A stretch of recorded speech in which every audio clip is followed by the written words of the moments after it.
we're going to discuss 3 creative ways that you can invest in real estate with little or no money out of your pocket. We're going to be diving deep into wholesaling, how to do it right, how to be smart.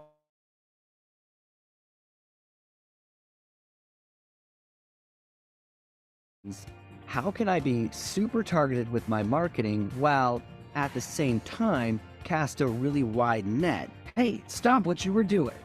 The best way in which to leverage YouTube ads for your real estate investment business is to be an authority in the market that you're in as just content that is for free. And in the forecast, it's raining money. Now I gotta pick all that up.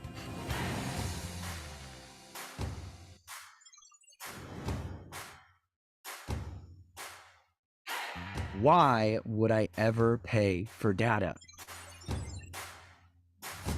We're going to talk to you about getting started as a newer real estate investor. What are some of the drawbacks and roadblocks and challenges that you might run into, common pitfalls? Every once in a while, I have a good idea. Moments of clarity is what I call it. So I was like, man, you're really smart. Yeah, no, I just have moments of clarity. So whether you're brand new to real estate or like many of our done-for-you marketing clients, you've been doing this for years, you'll be armed with the how-to to close more deals and scale your business right now, not later, because the name of the game is speed to lead. Rapid fire, as quickly as you can tap the mouse button. So the more reps you get in, the more confidence you'll have, and that confidence will help you close more deals. There's a lot of different creative strategies that you can do to really help you get a leg up over your competition when you're out there making offers and lock up better deals. If you make your team members and your employees feel more like than anybody else, by definition, they will make the customers and the clients and the sellers and the people that you're working with and you're trying to help solve their problems, they will make them feel like they are the most important people in the world. Good to meet you in per Zoom. You were waiting to make that joke. I'm working on my dad jokes.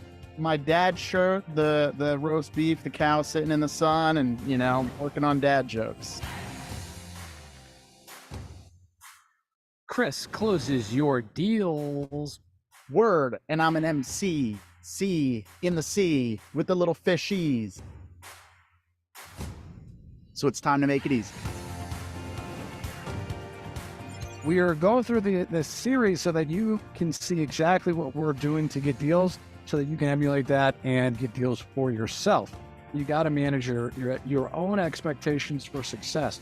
It's not always easy. It's not always going to be quick. Just stay in it, buddy. You're going to get there. Nobody is going to be pushing you. You don't have a manager. You are the boss. So you have to know that you're going to have to take initiative.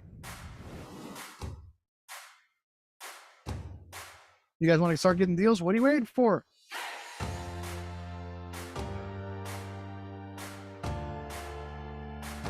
So let's just start with the basics. If you're looking to improve your lead management, let's connect. We are going through the wholesaling case study so that you can see exactly what we're doing to get deals. Real estate investing is not a get-rich-quick scheme. It's definitely not a get-rich-quick scheme. It can be just to get rich. Yes. Not a quick, not a scheme. There are telltale signs of a property that might be in distress. Telltale signs or telltale? So there are tall tale signs when the grass is so tall. It tells you that there might be something going on when every other property in the neighborhood is in great shape. You know what it's called? What's that? That's called a pro tip. When it comes to what marketing you should deploy, it usually is dependent on 2 factors: time versus money. Nationally, investors are working with us to fulfill their marketing. So nationally, like it's the difference between nuclear and nuclear. I know which one's correct. So if you don't have a lot of this, we're also going to share with you how you can benefit them so that these relationships can truly add value to everybody involved. Real estate, as far as markets are concerned, it's all local. It's all local. 100%. All right, let's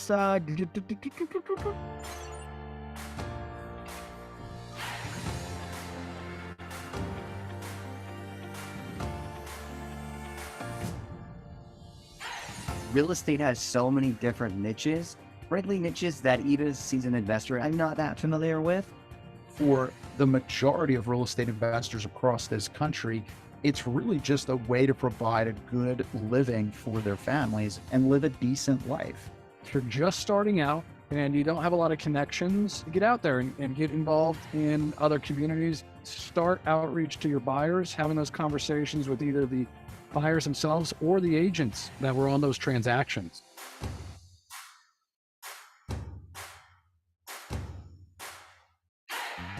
This stuff is groundbreaking, and it absolutely should be integrated into every investor's business everywhere.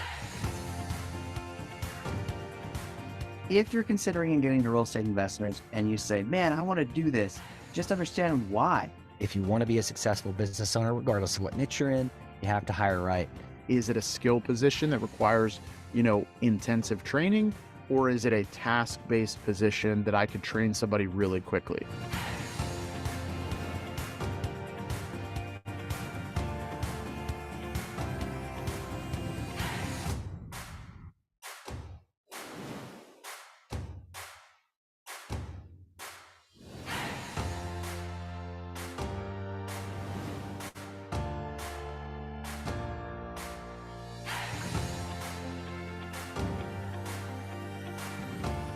If you're curating and using data even at a really high level and you miss this one critical piece, you're wasting time and money. So we come up with all types of creative strategies to make deals work. There's two schools of thought in the on-market offers that you're sending out. The first school of thought is reach out to every agent before you send an offer out. They're going to be able to put at least a voice to the name that's being submitted on the offer. What we're going to talk about today is how to quickly and efficiently increase your credit score leveraging credit cards. Nail it and scale it.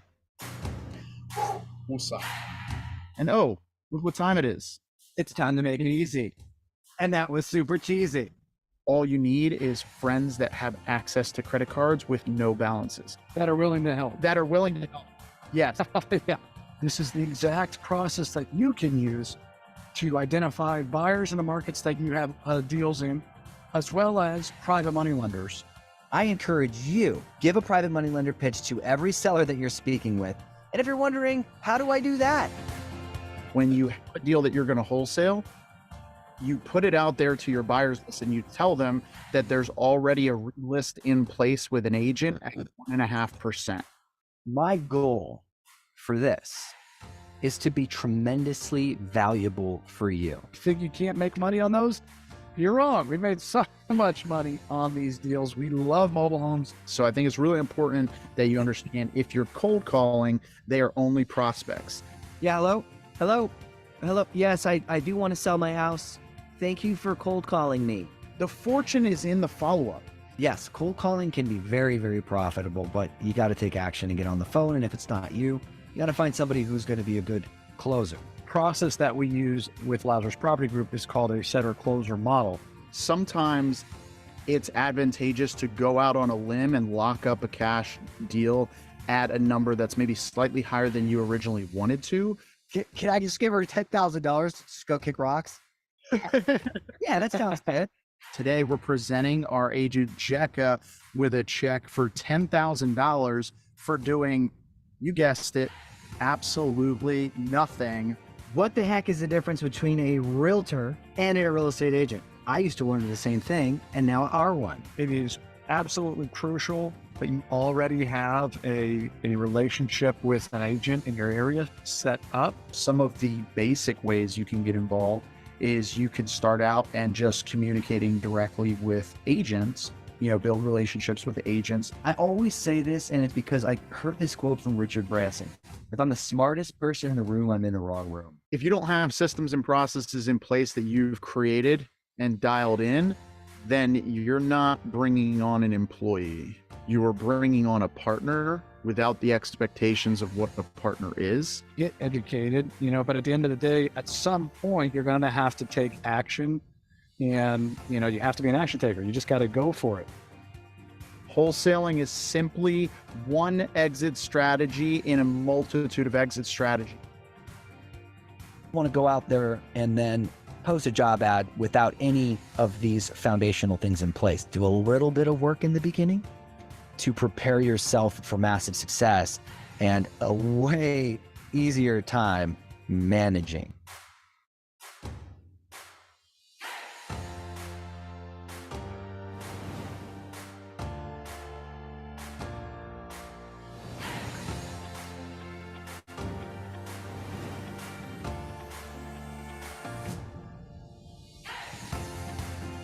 Learn how you can skyrocket your real estate business and then get more opportunities to share with private money lenders. What are you? I'm the fly. Bzzz. So it's time to make it easy. All of this education without action is just entertainment. It's networking and direct to seller. Start networking and aligning yourselves with other people, because Brad is a case study of this. At some point, you're going to have to step out of your comfort zone and get it done. It's all going to be on your why. That's going to drive you to do it. So guys, keep it easy. If you're just starting out and you don't have a lot of connections, is to get out there and get involved in other communities, real estate RIAs, other investor groups, and just kind of see what other people are doing. But also using Privy. If you're on the fence whether you should be putting your content out there, you absolutely 1000% should. If you want to be a successful business owner, regardless of what niche you're in, you have to hire right. Is it a skill position that requires, intensive training?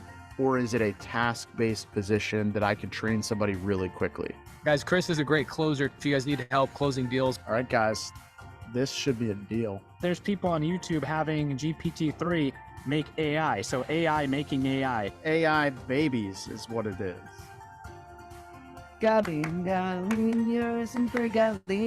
Educate yourself, continue to pour, and continue to stay in touch with people who either can be mentors, coaches, trainers.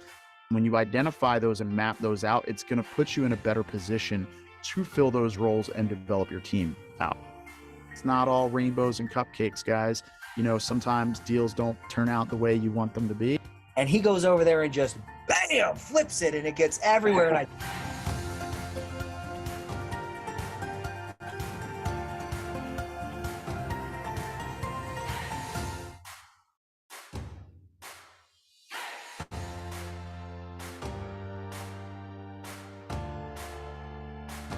You're funny. I have a rounder head. Yes, I have more hair, so it looks bigger. best dad ever. Wholesaling is just simply a strategy that I use from time to time, maybe more often than not, to actually transact deals. Well, if you're just starting out and you don't have a lot of connections, is to get out there and get involved in other communities. We are real estate investors first and foremost. That's what we're doing all week, all day, every day.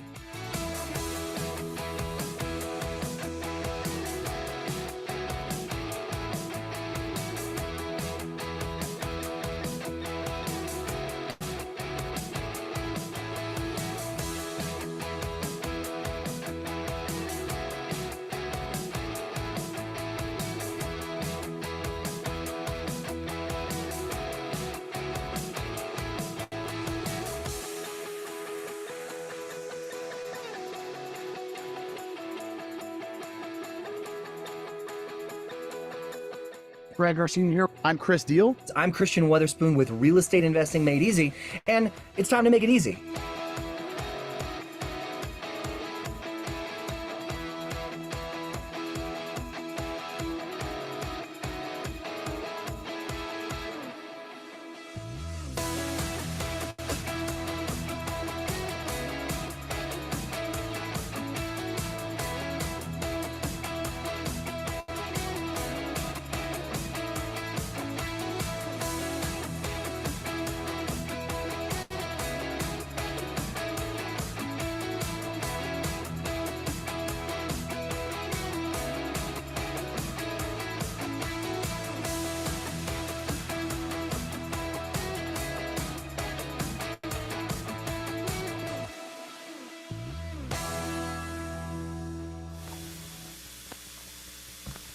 Well, hello and welcome everybody. It is so awesome to see you guys here. and happy Wednesday. We're going to be diving into something that is super important. So stick with me here because you can't miss this. And the reason I say that is because my screen went black. So I'm just going to stick to this one. There's a lot of things to cover, but we're going to do a really quick rundown of exactly the way that we hire virtual assistants. And this is in preparation for this really cool course that we have coming out. And it's been something we've been working on for a long time, hence the slowdown in some of the postings. So I'm just going to get right into it. This is literally a business growth hack, no matter what business you're in, but we're real estate investors. Let's be real, right? Real estate investing, what? Made easy. So it is time to make it easy right now. And I'm going to start off by just sharing, we do a two-stage interview process. And the first interview really focuses on getting to know the candidates. And before we're too far along, I'm just going to check my audio, so you might hear some feedback.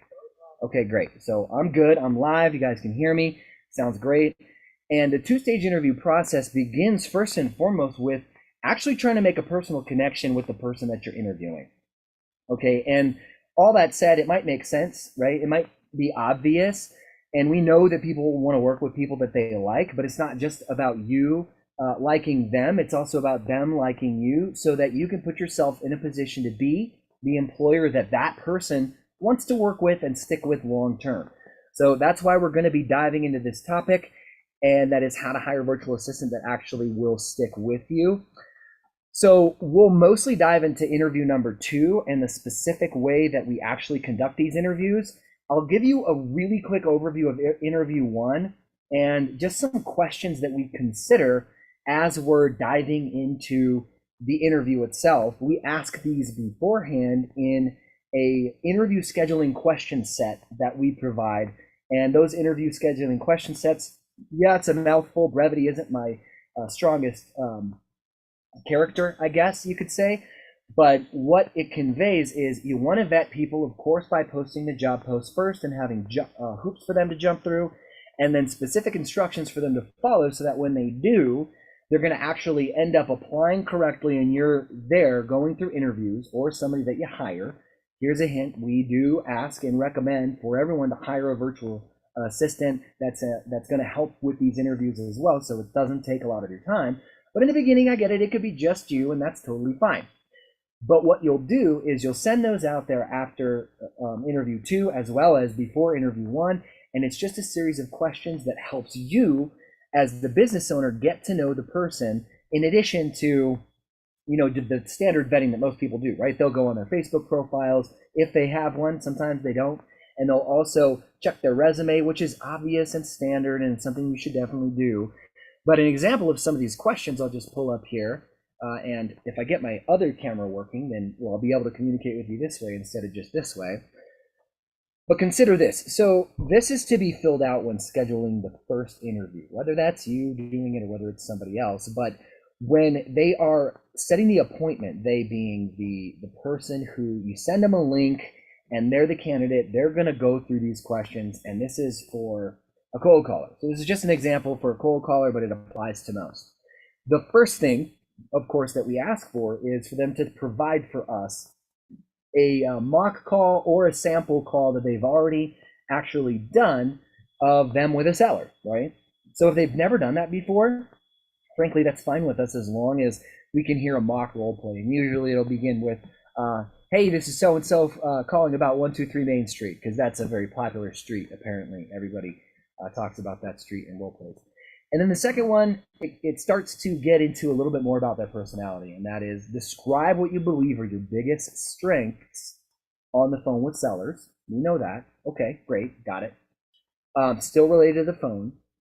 The third question out of 10, by the way, so just in case you're wondering how many there are, if you're on the phone with a prospect, what are the key things that you're looking to identify and determine whether it's a lead or not? So all of those things are standard. Obviously, we want to know those, because if they don't answer those correctly in so many ways, and we don't have, you know, evidence that they're able to communicate effectively on the phone with a sample recording, then clearly they're not a good fit. So it's quick to vet them to make sure that, hey, you know, maybe we want to cancel this interview. That's not the best route, because normally what we'll do is in the very beginning, before they schedule an interview or we offer them an interview, we've already reviewed, or for us, it's our executive assistant, who's conducting all of this beforehand, they've already reviewed the actual recording of their voice and how they interact with sellers.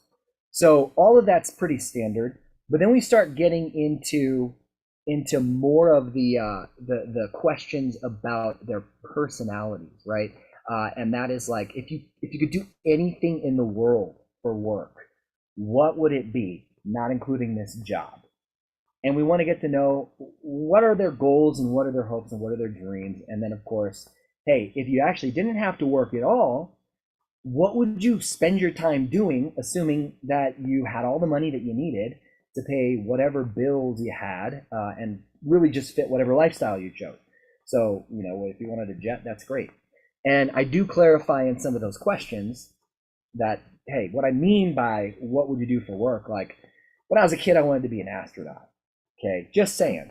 I don't know if every kid does. I kind of feel like that's probably standard. My best friend and I, Christopher LaCroix, back in the day, both wanted to be a fighter pilot. I wanted to be a fighter pilot because I wanted to be able to check that box and then apply to work with NASA and be an astronaut. Well, it turns out I actually don't need glasses, but I just wasn't that good at math. So I didn't get that chance to do that. But actually, my friend Chris, who's probably watching this right now, or will in the follow-up, he's actually a fighter pilot. So good job for you fulfilling your goals and dreams. And that's why we're talking right now in this live. It's about fulfilling your business goals and dreams. And it's by hiring people and hiring the right people. So let's move on. The next questions or set of questions that I ask is, of course, those, what are your hobbies? I want to get to know them personally. And if you could describe yourself in one word, what would it be? What do your friends say about you? These are 10 questions I give to them for the first interview. And in this case, like I said, the person who's conducting this before I do. So I'm only involved in the second interview where I already have all those things answered. They've answered the second set for interview number 2 of the scheduling question sets for vetting. And I just run down, I take about 15 minutes of prep work to get on interview number 2. And that's actually what we're going to dive more into. But I'm setting the stage right now to let you know and understand the context behind this number 2 interview and how you can actually get good candidates that are going to stick with you long term. So those are just some examples. And if you had any questions about that, if you wanted to know more about what those were, feel free to drop some questions in the comment section, and I'll be happy to answer those too, along with the replay will respond. Sometimes we do respond via video as well. So I'm bringing this up on my screen right now, not necessarily to share it, but I'm looking at it because it's an outline that I made for the interviews in general. And I realized, although we have the rod and reel, as I always call it, that to actionably put into practice the system that we teach and train on, and we teach you how to actually follow if you choose to replicate it, the outlines are really different. There are some similarities, and this is going to be applicable to no matter what role you're looking to hire for. So I named it the Made Easy Interview Guide. This is a general outline for conducting the second interview. And while at the same time, there is and I will share my screen here in a second, there is this that I'm looking to create here, which is like there's a legend, it's got blue, orange, and yellow. The distinctions are questions and statements that you can ask or make directly to the candidate, depending on whether it's a question or a statement. And let me just pop myself up on the screen. I like hanging out with you guys so you can actually see me, except that my camera's still not working. So let me just try and do that there. Bet it's going to work now. Hold on. Am I a tech person? Yes. Yes, I am. There you go. So you see all this stuff right here? So the orange is more of the verbiage that's unique to me as I explain it. And we just go through it. So just understand that preparation for the second interview, regardless of what position this is, and I'm going to be basically reading this to you because I just put it together, but I was super excited to share it because I was like, dang, this is pretty valuable. So just understand that preparation doesn't matter what kind of interview it is. It should always consist of reviewing those candidate scheduling question sets for vetting that I mentioned. But you're making them specific in interview number 1 for just knowing whether or not they're going to be a good fit culturally to be a part of your team, not just for you, but for the other people on your team. So this is obviously something that I'm saying you stick with it so that once you've developed, I don't know, 4 people that are either cold callers or text marketers for you, or maybe they're in the on-market offer system where they're looking on Privy or the MLS for you to find, when they're working with somebody else that you end up hiring, that's not a rotten apple that spoils everybody else. So you want to have those personality questions there first. So that's what I'm talking about. And for the second interview, you want to read that one first ahead of time. But you also want to read the one that's more technical based in terms of the question sets ahead of time, and review their resume and their work history and skills and all that stuff that we already know. The point to this is that it should only take about 15 minutes of prep work, right? When you get into a rhythm of doing this, and I realize that's a goal. It's a good goal, 15 minutes of prep work, but we do it. And it's been my understanding and my experience that a lot of people that are hiring, they're not putting in this type of work. They're not putting in this type of commitment before the interview. And maybe that's you. And if it is you, then I'd recommend just pay attention to what we're discussing here and when we start rolling out the course, because it'll only benefit you as you continue to hire the right people to scale your business. And if that's not you, then you know what I'm talking about, right? You want to make sure you do a little prep work ahead of time. So what we use is called a candidate evaluation matrix. And it's just a really fancy term that I came up with because I don't know, I can't stop just coming up with like weird terms. It's a place where you take notes and you just rate the candidate based off of a couple things. You want to review that too. And you can use our system or you can create it yourself. Whatever that looks like for you, just come up with important points to rate candidates by. Punctuality is always one of them for me. Because I always say at the beginning of every interview, if they're on time, thank you so much for being on time. Why? Because I put 15 minutes of prep work in, and if they don't show up on the interview, I'm pissed, right? It's like, you wasted 15 minutes of my time. So I set aside an hour for every interview, 15 minutes of prep work, and then we try to get it to a 45-minute interview and cut it off right then and there, just to be respectful and responsible with our own time as business owners. And the whole purpose behind that, it's literally resting on the foundation of a system. And this is the second interview, of course, I'm sharing with you as part of that system. So at a minimum, as far as getting into the habit of, in preparation, you want to review whatever the candidate evaluation matrix is for you that took place with notes in the first interview. You want to interview the scheduling question sets for vetting. And again, you can create this stuff. It's not that hard for that first interview. And at best, you want to do it for both those scheduling question sets. And then obviously have reviewed a previous recording of the first interview, whether it was you or whether it was somebody else, just to kind of get a refresher. Because the thought here is you're serious about hiring somebody that you want a top quality candidate for that cold call position, for that text marketer position, lead manager, whatever it is. So you're going to put a little bit of time into it, but eventually it's not you anymore as you scale your team, you grow your business. It's somebody else conducting all of those interviews, including the second interview, okay?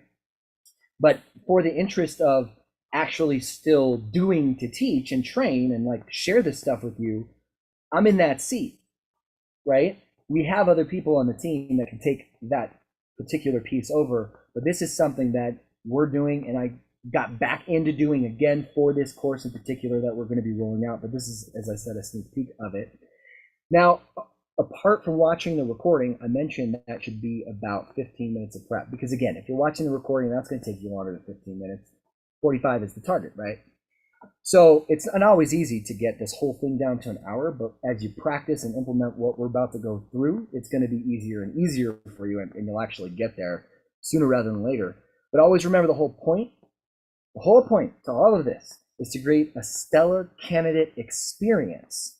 Why? Because that puts you in a position that you'll be the employer that those candidates want to work with. And it also helps with salary negotiations, just so you know. And we'll talk about that a little bit too. So, as I had said, we're in this, I'm in this outline here, and I'm sharing this with you for the interest of me being on the screen and interacting with you. I'll put this back up again, if I can find it. There we go. Hey, here I am. All right, let me just pop down here. So this might seem kind of elementary, but trust me, it's going to get a little bit more in depth. the first thing you want to do is obviously make it a standard greeting where it's concise and to the point. You're like, hey, name. It's great to meet you. Congrats on being selected for a second interview, and thank you for taking the time to interview with us in our company. And if you see any of the recordings I've ever done, it's pretty much on par with this. And then you want to provide a company/personal overview. For me, it's this, right? And for you, it'll be something similar, or maybe not too dissimilar. As you know, I'm Christian, co-founder of Real Estate Investing Made Easy. What you may not know is that I've been investing since 2009, and I've also been teaching others how to do the same thing for over a decade. My partners and I started this company. By the way, that's the company that they're applying to, right? Alongside our active investing company to showcase what we're doing that's working. And now we're looking to make a hiring decision for, and here's where it varies, right? A cold caller, one person, if that's you, or is it another cold caller position because we already have 3 of them? And you want to be specific on your timeline. That's why this part is really important. Within the next 2 weeks, within the next 3 weeks, whatever that is for you. And then this is what I mentioned, all of the preface for in the beginning. So if you're just joining us right now, I would recommend that you check that out a little bit later. Stick with us here, and you can ask those questions, and we'll definitely respond to them. But you want to address that last interview. Because if it's not you in particular, you want to make sure that you're holding that person accountable who's conducting that first interview. But I would say something like this: what, if anything, did you learn from that last interview that stuck with you? And or did anything surprise you about that last interview? I'm going to tell you something. We get this all the time when we're interviewing candidates, or when I'm on the second interview. They say, yeah, I've never had an interview like that before. It was probably the nicest interview I've ever had. You guys actually cared about me. That might not be too crazy or too groundbreaking when it comes to stateside, person-to-person employees, but most of the time, anybody who is a virtual assistant somewhere else is not going to have that experience. And they should, because they're a person just like you and me, so it shouldn't really be any different, right? And I know you know that, right? Again, we're talking about outsourcing this eventually to somebody else, so keep that in mind as it pertains to scaling your business and having somebody else take over that first interview. You want to get their thoughts. Now, I will say, and you might have seen this too, with this, I said they should have shared their biggest takeaway from the interview number 1 when scheduling the second interview. And this question is in the interview number 2 scheduling question sets for vetting candidates. Again, it's a mouthful for a title. And by the way, all that stuff is rolling out in a course, okay? So we'll get to all that later, not in this one, but we talked about those question sets. Again, you can even create them yourself. But with that in mind, you can acknowledge their answers right up there, or question the lack of a proper response to dig deeper. Ultimately, this should drive accountability for everyone in the interview without you on the interview number 1, if you weren't there. Now, I wanted to share with you, because I only talked about it. What the heck am I talking about? Schedule question sets. Well, it's actually kind of a no-brainer. It's pretty simple, and I'm pulling it up right now. I'm just going to my Google Calendar, because we use Google Calendar. And then for any interview, let me just share my actual calendar with you, and I'll share with you what I'm talking about, because we're actively interviewing somebody else to do video editing at a junior level. So as I pull this up, you'll be able to see what I'm talking about. Is this guy on my calendar? Video editing? I think so. Okay, yeah, here we go. All right, stand by. Stand by. Yeah, okay. This is the, right here. Okay, so you see this, right? We got the event name. It's a video assistant. We use Calendly to do this. We talk about no excuse for no call, no show. And then this is way more of a technical role, by the way. So there's going to be a little bit different approach here than I mentioned. So the first interviews usually consist of us getting to know them. But truth be told, like in a really highly technical skilled role like this, we definitely want to get to know them and see if it'll be a good fit, but they really just got to have that skill set. So sometimes there are concessions that should be made, and there's a way to work this a little bit differently. So we do ask questions like this, and this is where it shows up, right? Describe what you believe you are best at in terms of video production, editing, graphic design, etc. And what do you use? What are you skilled at? So that's an example of those question sets that I was talking about and how they appear. So I'm going into the second interview. The same thing I suggest for you. Check them out, read them, see what it was like, and then also look at them for the first interview to see how they responded. If it's not a video editor, right, it might be somebody like an ISA, inside sales associate, or a cold caller, and then you can get those more personality-based questions so you'd see if they were a good fit. And by the way, it's not just to try and create a business or a team where you're going to be like BFFs with everybody. That's not the point, and I think you probably know that, but just as a disclaimer, the whole point is to make sure, well, we're going to go through it, that they're not going to be like a rotten apple that spoils the bunch, that they're going to be somebody who is interested in adding value, and probably even more importantly than that, that you can be somebody in terms of your business and what you offer as employment that is going to help them not just have a job, but thrive, so that you can give them an opportunity to grow within your company and to help potentially meet their personal and professional goals. And it all depends on the answers to those questions, right? I mean, if they say that they have really always dreamed of being a business owner in the niche of real estate investing, well, you're a real estate investor and you're introducing them to a situation where they can get really good and more knowledgeable at investing in real estate. That's a huge opportunity, and that's obviously low-hanging fruit, right? If they don't have a desire to be a real estate investor, then there are other ways in which you can help them. And we say this in the first interview. It's our goal is just to help you get to where you want to go, and if we're a stepping stone along the way, we want to make sure that we're a good fit to work together so we can help you best get to that end goal. So, and we say in the second interview too. So, all that said, we talked about that question set, right? And I'm going to share my screen again so you can see what I'm looking at here. So I had mentioned addressing the last interview, and then as far as the questions, what was their biggest takeaway? If they did not answer the question, I would go to A, and that is, hey, I see you mentioned that candidate's biggest takeaway was your biggest takeaway.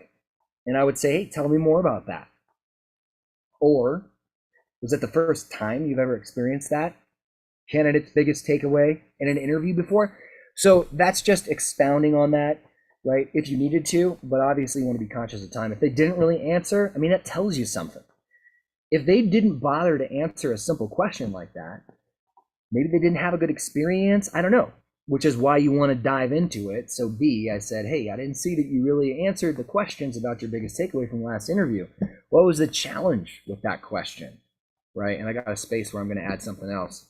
And guys, by the way, this doc, if you find it helpful, if right now what we're covering is helpful, I'll throw this together and I'll put it in a link in the description below if that's what you guys want. So just comment, let me know. Otherwise, I'll keep it to myself. It's up to you. It's yours if you want it. So let me know. Now, the next part of this is you want to make sure that you address any questions up front, because I don't know if you've ever been in a position where you've had a lot of questions for somebody and they just won't shut up.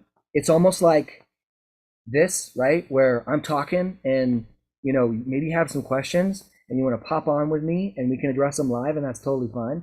But I won't know that unless I give you space to ask them.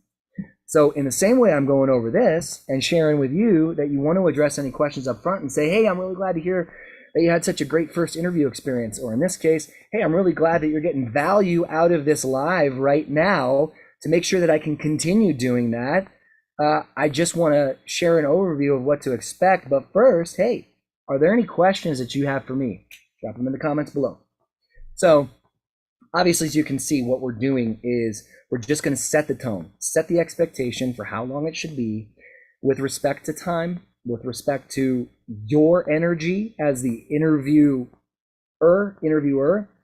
And then, of course, I said, note, if the question is related to something that you'll be covering, let them know that you're going to dive into that. Don't answer it right away, right? So if somebody dropped a comment right now and they said, hey, by the way, what do I do if it's the difference between a technical skill, like you mentioned, the video editor, versus a role play that I would probably do in like a cold caller situation? Well, we're going to get to that, as you can see right there. So we'll get to that here in just a second.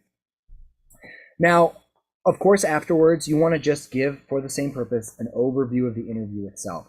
This usually doesn't take a long time, just so you know. So this should really be kind of like rapid fire, but for the interest of being, just really thought out and stuff like that, for this interview process, I want to share it with you in a little bit more depth. So here we are. Seeing that the individual roles interview number 2 outline isn't right here in front of your face, I will share that with you later when it's completely done. Again, this is all part of the Employee Hiring System Made Easy Virtual Assistants Edition, but I was super excited to get into this stuff and share it with you right now, so that's why we're doing it now. So you can see that, and you should let them know that you're providing an outline for the reason that you want to communicate what to expect. So, because they're a quality candidate in interview number 2, you follow the system right, you're going to be actually interfacing with somebody who is not going to blow you off, not going to be late, not going to not respond to your emails, not going to get hired and then ghost you. In a different live, we talked about why virtual assistants are ghosting you, and I spoke to that and some reasons why. This is one of the cures for the symptom of somebody ghosting you as a virtual assistant. And we're putting this together because I've had that happen to me, right? And we needed to change. We needed to do something so that wouldn't happen again so we can enroll quality candidates. So there is a point of fact here that in terms of when you do this and you communicate it, it lets them know that you're in fact an organized organization and you're structured, because people like to work in a structured environment. Believe it or not, I know we're all entrepreneurs here, right? And we already know, I think in the back of our minds, that because we don't have a boss, procrastination can set in. It could be hard to get motivated. We might not know what to do when we show up, especially in a situation where it's like, man, I'm getting a lot of leads, but they don't seem like high quality leads. I'm not sure exactly what I need to do. This is just an example, right? To get better quality leads. And you tried everything and you feel stuck. So what happens when you feel stuck? You stay stuck, right? Maybe that's just me, but that has happened to me a lot in my past.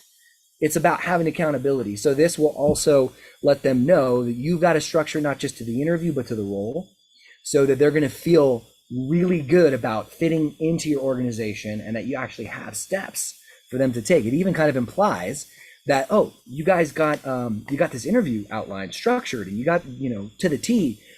You also have this whole like forward thinking, I've got the management thing in mind. By the way, in the first interview, we asked them, hey, are you thinking, like, as far as your goals are concerned professionally, that you'd want to be a manager, or are you just wanting to be in a cold caller instance, like just kind of a cold caller, because you enjoy doing it?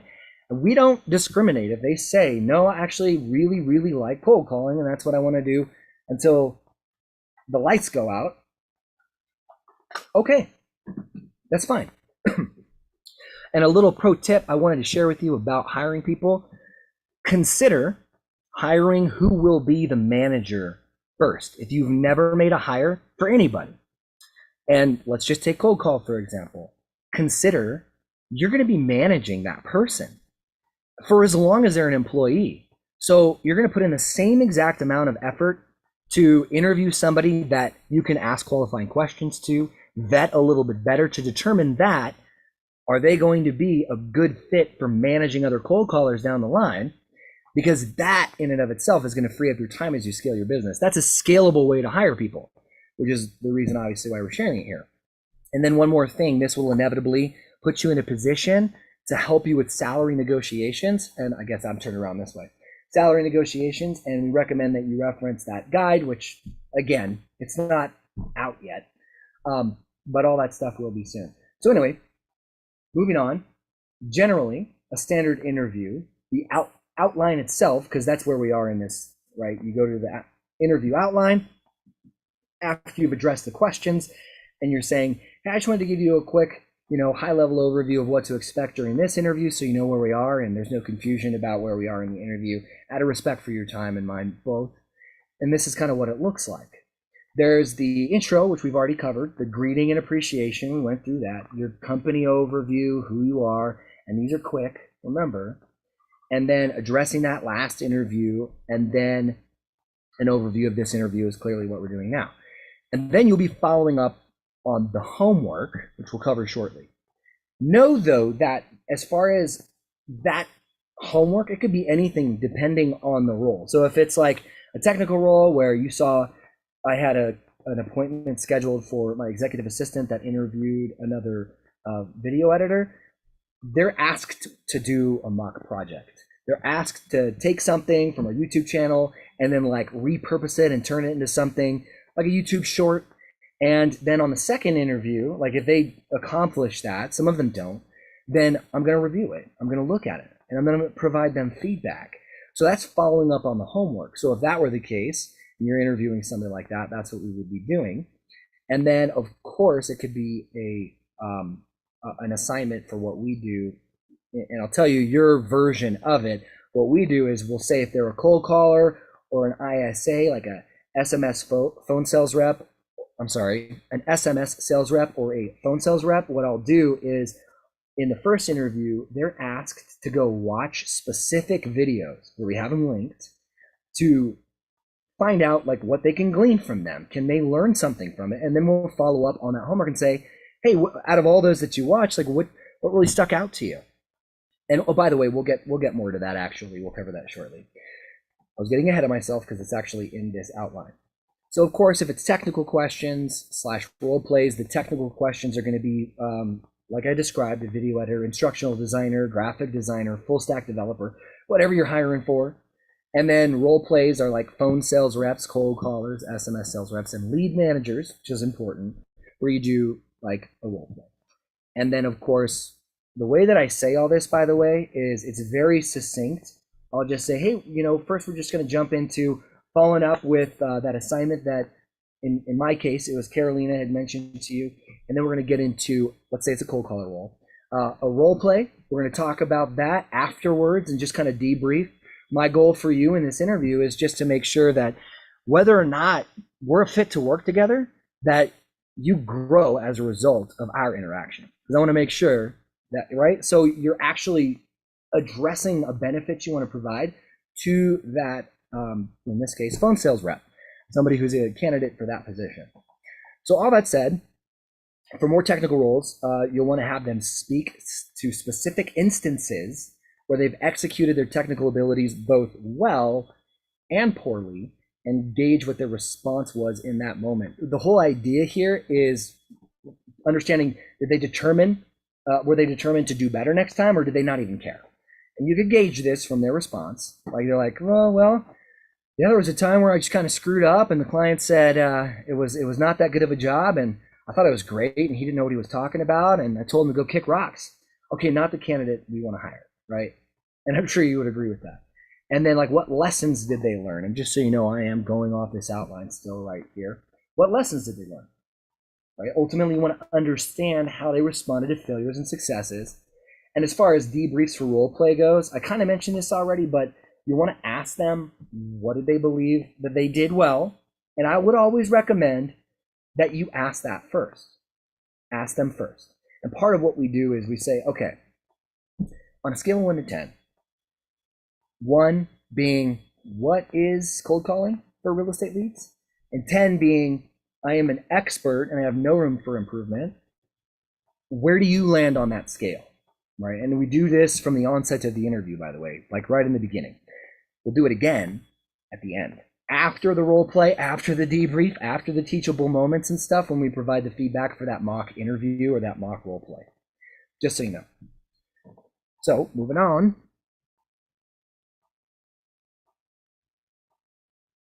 The debrief role play, we talked about that. So you can use that opportunity, did they do good or bad, as an opportunity for them to improve. This is especially powerful as it pertains to assessing what your initial offer will be. And by offer, I'm not talking about an offer on a real estate.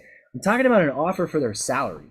If you want to hire them and you make an offer, this is going to help you do just that. So we recommend you pay an hourly rate commensurate with the skill level. So I think in between the lines here, what I'm saying is if they do a really bad job, some people do, that's fine, but they have a lot of potential and you can tell they're sharp. They just haven't had that much experience. But in the beginning, they said on a scale of 1 to 10, they were a 7. That's a lot more common than you think. After, what we normally find is when we ask that question again, they're like, oh man, well, I guess I thought I was a 7, but now I feel like more of a 4. And then we're like, okay, well, tell me more.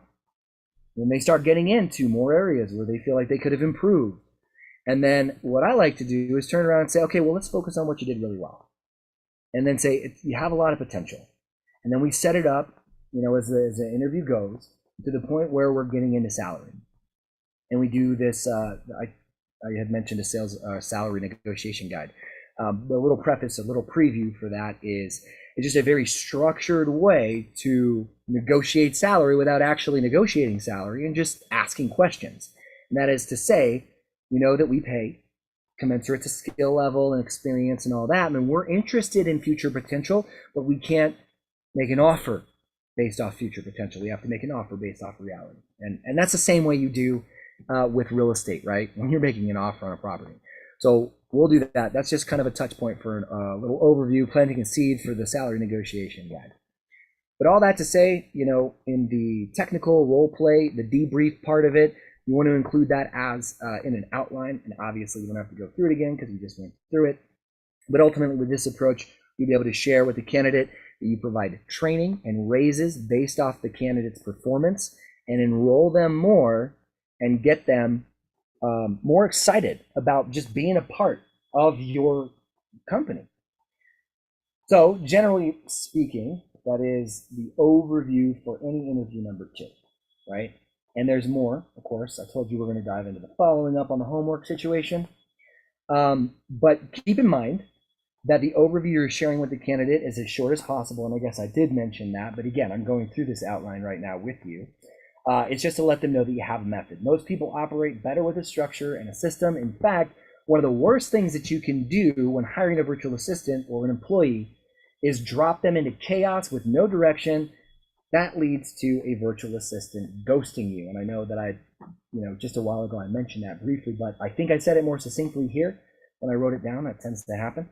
But as far as the following up on the homework, we'll get into that right now, and I'll share with you how we're following up on the homework.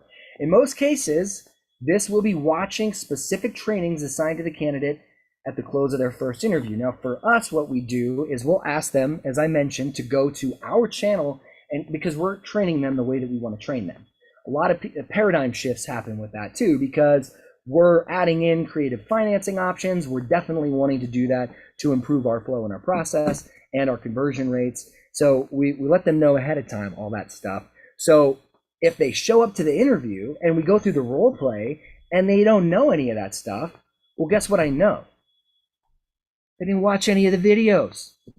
None of them. So when we talk about following up on homework, there's a important reason for that, and it helps us quickly vet candidates. It's no different for the most part as it pertains to when you're analyzing a deal. You want to disqualify quickly because you don't want to waste your time. And if you qualify it quickly, and maybe you didn't qualify it, and it's not really an opportunity, what happens? Well, if it's just you, you're still wasting your time. But if it's you and a team and you're wasting the underwriter's time, you're wasting your TC, you're wasting the seller's time, you lock it up under contract, and then you're wasting your dispo's time. And they're like, I can't wholesale this thing. All the feedback that I'm getting is like $50,000 under what we locked it up for. And you don't want to be in that position when you're analyzing a deal. You also don't want to be in that position when it comes to hiring somebody. So that's why we go through this the way that we are right now. So a couple of the things. And we're going to be, again, we talked about being respectful of time, right? So I want to be respectful of time. So following up on that homework, if you haven't reviewed their homework, be sure that you let them know that, and you can review it during this process. But I really strongly encourage you to review the homework ahead of time. And by that, I mean, if it's a creative role, right? Like video editor, they're going to send you a reel.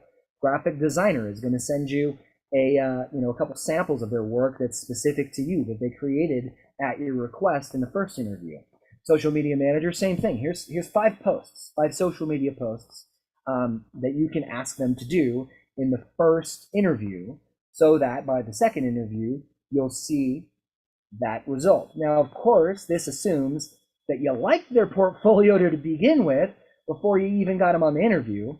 Because, of course, when you post that job and then they respond to it, your response should also be consistent with including hey, give me some samples of your work. Phone sales, we talked about that. Cold callers, give me a sample recording.